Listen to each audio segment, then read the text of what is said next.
గాంధీ భవన్ దగ్గర high tension కొనసాగుతోంది. న్యాయం కోసం 317 జీవో బాధితులు భవన్ ముట్టడికి పిలుపునిచ్చారు. దీంతో గాంధీ భవన్ దగ్గర టెన్షన్ వాతావరణం నెలకొంది. 2024 డిఎస్సి నియామకాల కంటే ముందే సొంత జిల్లాలకు తమను పంపించాలని బాధితులు డిమాండ్ చేస్తున్నారు.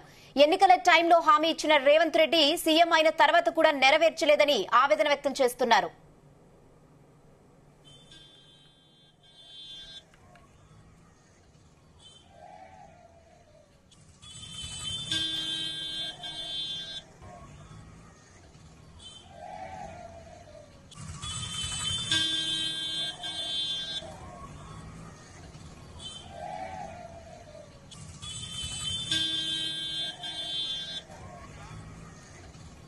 గాంధీ భవన్ దగ్గర హై టెన్షన్ కొనసాగుతుంది. న్యాయం కోసం 317 జీవో బాధితులు గాంధీ భవన్ ముట్టడికి పిలుపునిచ్చారు. దీంతో గాంధీ భవన్ దగ్గర టెన్షన్ వాతావరణం నెలకొంది. 2024 డిఎస్సి నియామకాల కంటే ముందే సొంత జిల్లాలకు తమను పంపించాలని బాధితులు డిమాండ్ చేస్తున్నారు. ఎన్నికల టైంలో హామీ ఇచ్చిన రేవంత్ రెడ్డి సీఎం అయ్యాక తర్వాత కూడా నెరవేర్చలేదని ఆవేదన వ్యక్తం చేస్తున్నారు.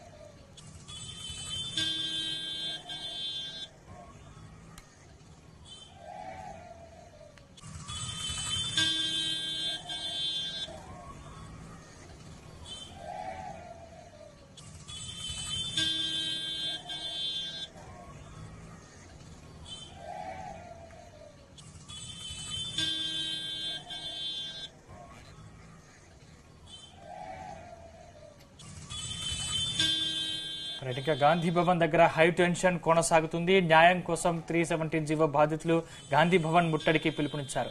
దీంతో గాంధీ భవన్ దగ్గర టెన్షన్ వాతావరణం నెలకొంది. 2024 డిఎస్సి నియామకాల కంటే ముందే సొంత జిల్లాలకు తమను పంపించాలని బాధితులు డిమాండ్ చేస్తున్నారు.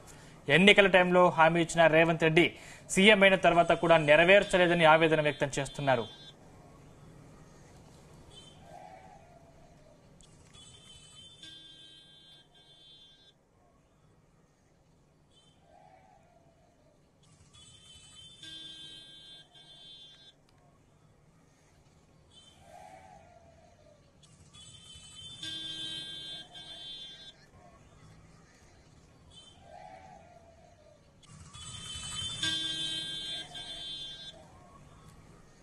గాంధీ భవన్ దగ్గర అయితే హై టెన్షన్ వాతావరణం నెలకొంది. న్యాయం కోసం రోడ్డెక్కుతున్న 317 జీవో బాధితులు 2024 డిఎస్సి నియామకాల కంటే ముందే సొంత జిల్లాలకు పంపించాలని బాధితులైతే డిమాండ్ చేస్తున్నారు. ఎన్నికల టైంలో బాధితులకు హామీ ఇచ్చిన కాంగ్రెస్ నెరవేరడం లేదని అక్కడ డిమాండ్ చేస్తున్నారు. ఇదే విషయంపై మరిన్ని అప్డేట్స్ మా ప్రతినిధి సతీష్ అందిస్తారు. సతీష్,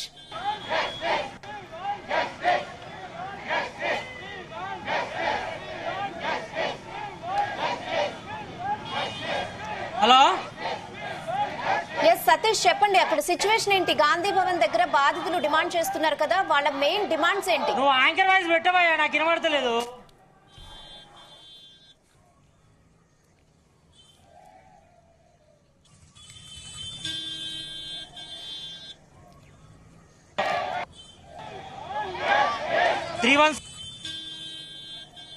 పిలుపునిచ్చారు. ఈ నేపథ్యంలో ఇప్పుడు ప్రజెంట్ చూస్తున్నాం రోడ్డుపైన బైఠాయించి మరి 317 జీవో బాధితులందరూ కూడా న్యాయం చేయాలని కూడా ప్రధానంగా డిమాండ్ చేస్తున్నారు. ఇటు ఉద్యోగ ఉపాధ్యాయ సంఘాల నాయకులంతా కూడా ఇక్కడికి వచ్చారు. మనం ప్రయాణం చూస్తున్నాం. ఒకవైపు మొత్తం కూడా రోడ్డుపై బైఠాయించి ఇక్కడ డిమాండ్ చేస్తున్న పరిస్థితి చూస్తున్నాం. ఇక్కడ చూస్తున్నాం మొత్తం కుటుంబ సభ్యులతో కలిసి 317ను సంబంధించి కూడా జీవోను రద్దు కూడా చేయాలన్న ప్రధానంగా డిమాండ్ చేస్తున్నారు. ఉపాధ్యాయ సంఘాల నాయకులంతా కూడా చూస్తున్న పరిస్థితులు ఇక్కడ మాట్లాడదాం. చెప్పండి అమ్మా, ఏం డిమాండ్ చేస్తున్నారండి? సార్, మాకు ఎటువంటి యూనియన్స్ లేదు, మాదే ఓన్ యూనియన్ ఉంది ఇక్కడ. మేము ఏం డిమాండ్ చేసి మేము already last year CM sir మాకు ఏం చెప్పారంటే వితిన్ 48 hours లో మా గవర్నమెంట్ వస్తే మేము విషయం సాల్వ్ చేస్తామని చెప్పారు. కానీ ఇప్పటికి 1 year, ఈరోజు 1 year అవుతుంది.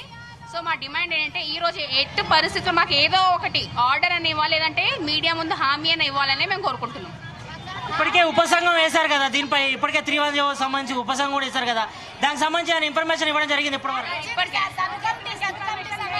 ఇప్పటికి 8 months అవుతుంది సార్. 8 months అయింది. ఆల్రెడీ మాకు జూలైలో సర్టిఫికేట్ వెరిఫికేషన్ కూడా అయింది. కానీ ఇప్పటికీ మేము ఇస్తామా ఇయ్యమా మాకు ఎటువంటి క్లారిటీ లేదండి ఇప్పటి వరకు. సో మాకు ఆ క్లారిటీ అనేది ఈరోజు కావాలి. ఎట్టి పరిస్థితుల్లో డూ అండ్ డై అనే సిచ్యువేషన్ మేము ఉన్నామండి. మీరు చెప్పండి, ఏ జిల్లా నుంచి వచ్చారు, ఎన్ని రోజుల నుంచి ఉంది ఈ సమస్య, ఏమని డిమాండ్ చేస్తున్నారు? మేము 3 సంవత్సరాల నుంచి లాంగ్ జర్నీ చేస్తున్నాం సార్. మాకు 317 జీవో రద్దు చేస్తామని రేవంత్ అన్న హామీ ఇచ్చిండు. ఇప్పటి వరకు నిలబెట్టుకోలేకపోయిండ్రు. ఇప్పటికైనా ఇప్పుడు కొత్త డిఎస్సి వాళ్ళను నియమిస్తామంటున్నారు. మరి మమ్మల్ని ఎక్కడ చేరుస్తారు సార్? అసలు మాకు దీనికి సమాధానం కావాలి. ఈరోజు మాకు ఆర్డర్లు ఇవ్వాలని, ఏదో ఒకటి మాకు న్యాయం చేయాలి. రేవంత్ అన్న రావాలి, మాకు న్యాయం చేయాలని మేము కోరుకుంటున్నాం సార్. ఇప్పుడు మన హామీలు అంటున్నారు సార్. హామీలు కాదు సార్. ఇప్పటికీ కమిటీ వేసి 8 నెలలు అవుతుంది. ఇంకా ఎందుకు కాలయాపన చేస్తున్నారు? వెరిఫికేషన్ కూడా చేశారు. అన్ని వెరిఫికేషన్ అన్నారు, స్థానికత వెరిఫికేషన్ అన్నారు. ప్రతి ఒక్క వెరిఫికేషన్ కూడా మొత్తం కంప్లీట్ అయింది. అయిన తర్వాత కూడా ఎందుకు కాలయాపన జరుగుతుంది? ఇంకా సొల్యూషన్ దొరకలేదా మీకు? సొల్యూషన్స్ ఉండగా కూడా ఎందుకు ఇలా చేస్తున్నారు? ప్రతి ఒక్కరికి తెలుస్తుంది కదా, ముందటే కనిపిస్తున్నాయి. దీనివల్ల మనకు ఆర్థిక సమస్య అనేది కూడా ఎలాంటిది లేదు. ఆర్థిక సమస్య లేనప్పుడు కూడా ఎందుకు ఇలా జరుగుతుంది? మీరు కాంగ్రెస్ ప్రభుత్వం చేస్తుంది అనే నమ్మకంతో మేము ఇలా ముందుకు వచ్చి మిమ్మల్ని గెలిపించుకున్నాం. అయినా కానీ మాకు ఎలాంటి లాభం లేకుండా ఉంది. పాత గవర్నమెంట్ మాకు అన్యాయం చేసింది సార్ అని మీ దగ్గరకు వచ్చి మొరపెట్టుకున్నాం. మీరైనా మాకు న్యాయం చేస్తారని చెప్పేసి మీరు కూడా కమిటీ వేసి ఇంత చేస్తూనే ఉన్నారు. ఇంకా ఎందుకు కాలయాపన చేస్తారు? ఇప్పటికైనా సొల్యూషన్ దొరకలేదా మీకు? ఈ రోజే మాకు ఖచ్చితంగా సొల్యూషన్ చూపించండి. ఈ రోజే ఖచ్చితంగా మీరు వచ్చి మాకు మాట ఇవ్వండి. మాకు ఆర్డర్స్ ఒక్క రాత్రిలో ఆర్డర్స్ వేసి పంపించినప్పుడు మాకు ఆర్డర్స్ ఇచ్చి ఇప్పుడు మమ్మల్ని మా పాత జిల్లాలకు పంపించలేరా సార్? పంపించండి సార్. ఇంకా ఎందుకు వేస్తున్నారు ఇట్లా? మాకు ఎంత బాధపడుతున్నాం సార్. 3 సంవత్సరాల నుంచి 150 కిలోమీటర్లు తిరుగుతున్నాం సార్. చిన్న పిల్లల్ని పట్టుకొని తిరుగుతున్నాను. నాకు చిన్న పాప ఉంది సార్, సంవత్సరం పాప. చిన్నప్పటి నుంచి 6 నెలల నుంచి పట్టుకొని తిరుగుతున్నాను. నేను ఎలా వెళ్తాను సార్? చిన్న పాపను పట్టుకొని ఇంటి దగ్గర ఎవరి దగ్గర వదిలిపెట్టమంటారు? నన్ను మొత్తం వదిలిపెట్టేసి ఎలా వెళ్ళాలి? ఇంట్లో చిన్న పిల్లలు, ఇంట్లో చిన్న పాప, ఇంకొక పాప ఉంది. ఆమెను వదిలేసి వెళ్ళిపోతున్నాను. ఈమెను పట్టుకొని వెళ్తున్నాను. ఎలా చేయాలి సార్ ఇన్ని రోజులు జర్నీ? మేము ఇంకా సొల్యూషన్ లేదా మీ దగ్గర? ఇకనైనా స్పందించి తొందరగా సమస్యని సాల్వ్ చేయాల్సిందిగా కోరుకుంటున్నాం సార్. ఇప్పుడు సార్ మేము ప్రతి పండుగ కూడా 3 సంవత్సరాల నుండి ప్రతి పండుగను ఇలా రోడ్ల మీదనే జరుపుకుంటున్నాం సార్. మాకు మా జిల్లా కావాలి, మా స్థానికత కావాలి. మేము ఎక్కడ చదివామో మాకు ఉద్యోగాలు కూడా అక్కడే కావాలి మాకు. సార్ ఇదే గాంధీ జయంతి రోజు సీఎం కాకంటే ముందు నేను కాంగ్రెస్ ప్రభుత్వంలో నాకు అధికారం వచ్చిన వెంటనే 48 గంటల్లో మీ సమస్య తీరుస్తా అన్నాడు సార్. ఇప్పుడు ఎక్కడున్నారు ఆ సీఎం గారు? 48 గంటలు కాదు, 48 రోజులు, 48 నెలలు కావన్నా సార్. మీరు ఇచ్చిన హామీనే, మీరు ఇచ్చిన మాటనే మేము అడుగుతున్నాం సార్. కొత్తగా మేము ఏది అడగట్లేదు. మీరు మేనిఫెస్టోలో పెట్టిన మా 317 జీవో రద్దు చేస్తామన్న హామీని మాత్రమే అడగడానికి ఇక్కడ వచ్చినాము. మేము కొత్త సమస్యలు ఏం సృష్టిస్తలేము. మీరు ఇచ్చిన హామీని మీరు నిలబెట్టుకోవాలని కోరడానికే వచ్చాం సార్. మీరు ఇచ్చిన మాటను నిలబెట్టుకుంటారని నమ్మకం మాకుంది. ఆ మాటను నిలబెట్టుకొని మాకు మాట ఇచ్చే వరకు మేము ఇక్కడ నుంచి కదలం సార్. మీ మాటను మీరు నిలబెట్టుకొని మా సమస్యను తీర్చి మా అందరికీ ఒక దేవుడి లాగా ఉంటారని, ప్రతిపక్షంలో ఉన్నప్పుడు 48 గంటల్లో మీ సమస్యను తీరుస్తా అన్నారు సార్. మరి ఇప్పుడు మీ ప్రభుత్వమే వచ్చింది. మీ ప్రభుత్వం రావాలని మేమందరం కోరుకున్నాము. మేమందరము కోరుకుని ఈ ప్రభుత్వాన్ని మేము తెచ్చుకున్నాము. అయినా ఇప్పటికి కూడా మరి మా సమస్య మీకు కనిపిస్తలేదు సార్. ప్రతి రోజు ప్రతి నెల మేము బాధపడని రోజు లేదు సార్. మా సమస్య మీకు తెలుసు, కొత్తగా తెలియజేసి చెప్పేది ఏం లేదు సార్. 48 గంటల్లో తీరుస్తానన్నారు సార్. రేవంత్ అన్న ఎక్కడున్నా గానీ మా బాధను తీరుస్తారని ఆశతోనే వచ్చాం సార్. ఈ రోజు మాకు ఏదో రకమైన హామీ ఇచ్చే వరకు మేము ఇక్కడ నుంచి కదలం సార్. ఈ పండుగను మేము జరుపుకోవాలా వద్దా అనేది మీ చేతుల్లో ఉంది సార్. ఆత్మ బలిదానాలు చేశారు సార్. ఇంకా ఎన్ని ఆత్మ బలిదానాలు చేస్తే మీరు మా కోసం నిర్ణయం తీసుకుంటారు సార్?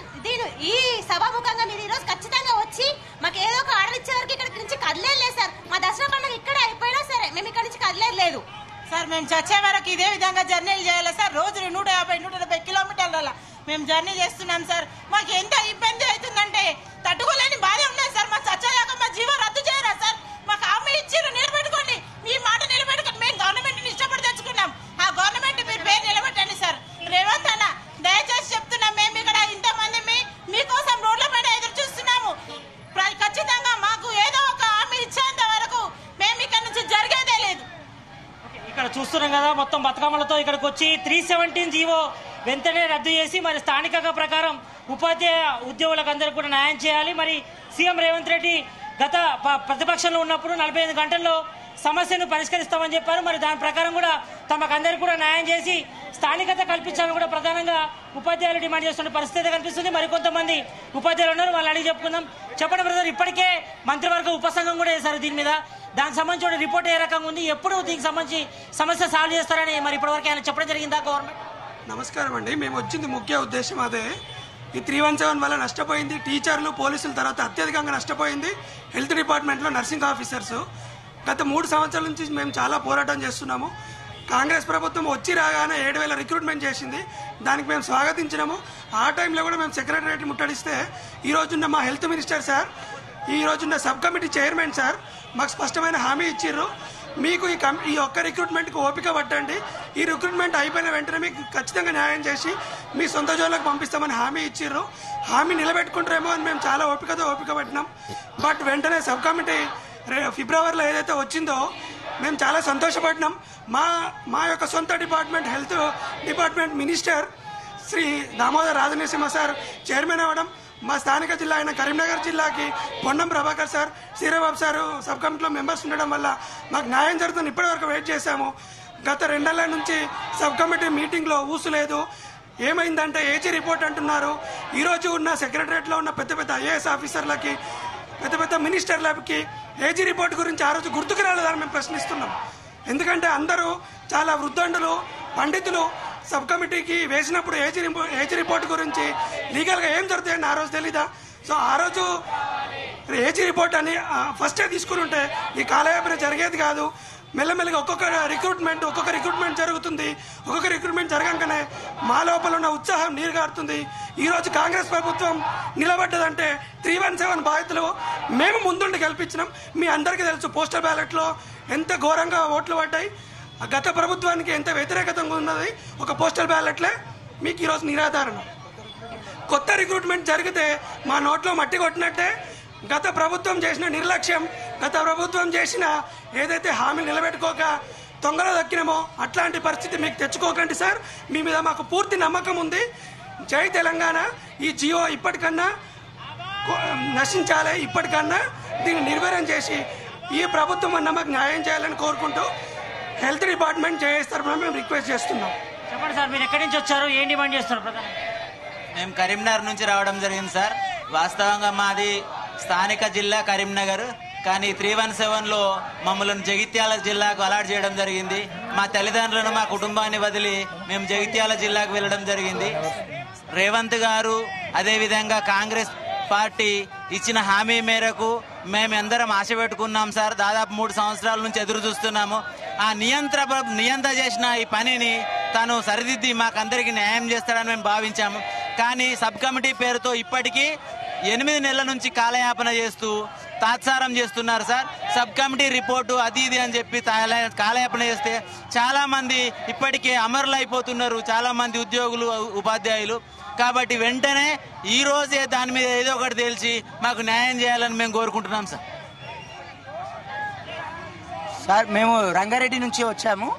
మరి రంగారెడ్డి స్థానికత అయ్యి ఉండి మాకు ఇక్కడెక్కడో మెడ్చల్ వీళ్ళంతా ఇక్కడ వచ్చాయి. మళ్ళీ వీళ్ళకు కూడా ప్రాబ్లం అయింది. మెడ్చల్లో కూడా మమ్మల్ని కొండపోయి వికారాబాద్ డిస్టిక్లో వేసిర్రు. వికారాబాద్ డిస్టిక్లో అడవులలో పుట్టాలలో మేము పడ్డాం. మళ్ళీ మాకు మా చిన్న పిల్లలు, మా నాన్న వాళ్ళు మొత్తం ముసలోళ్ళు ఉన్నారు. అట్లాంటిది ఈ కమిటీ అని వేసేసారు. వేసిన తర్వాత దాన్ని కూడా కరెక్ట్ 8 ఏళ్ళు అసలు సాగదీసుకుంటూ వెళ్ళిపోయారు. అట్లా సాగదీసుకుంటూ వెళ్ళిపోవడం వల్ల మేము ఇంకా కష్టాలు పడుతూనే ఉన్నాం. మా సొంత జిల్లాకు పంపించేసి అని మాట ఇచ్చిన కాలకరంగా మేము కూడా ఆగినాం. సంఘ నాయకులు ఎవరెవరో వచ్చిర్రు, మేము హామీ ఇస్తున్నాం అన్నారు. ఇప్పటి వరకు సంఘ నాయకులు లేరు, ఎవరు లేరు. మేము మా అంతలో మేము కదిలి వచ్చినాం సార్. వీడికి మా బాధలు నిజంగా ఇచ్చినాం. మాకు ఖచ్చితంగా ఆర్డర్ కాపీలే రావాలి. ఈరోజు మాకు ఆర్డర్ కాపీలు వస్తేనే మేము వీడికి వెళ్ళిపోతాం సార్. శాంతియుత ర్యాలీ గాంధీ ఏ విధంగా అయితే శాంతియుతంగా పోరాడిండో మేము అదే విధంగా శాంతియుతంగానే పోరాడతాం. మేము మీ మీద ఫుల్ నమ్మకం ఉంది సార్. వచ్చిన 48 గంటల్లో ప్రభుత్వం మీరు మమ్మల్ని తీసుకుపోతామని చెప్పారు. అదే మాట మీద నిలబడండి సార్. Thank you sir. జై తెలంగాణ, జై కాంగ్రెస్. ఇక్కడ మొత్తాన్ని చూస్తున్నాం కదా, మొత్తానికైతే ఇక్కడ 317 జీవోను వెంటనే రద్దు చేసి స్థానికంగా తమకు ఉద్యోగాలు కల్పించాలి. మరి 317 జీవోతో దాదాపు 8 నెలలుగా తమ ఇబ్బందులకు గురవుతున్నాం. మరి వెంటనే రాష్ట్ర ప్రభుత్వం విస్తరించి వెంటనే 317 జీవోను రద్దు చేసి తమందరికి కూడా న్యాయం చేయాలని ఇక్కడ ఉద్యోగ ఉపాధ్యాయ వాళ్ళంతా కూడా డిమాండ్ చేస్తున్న పరిస్థితి కొనసాగుతుంది. Over to studio.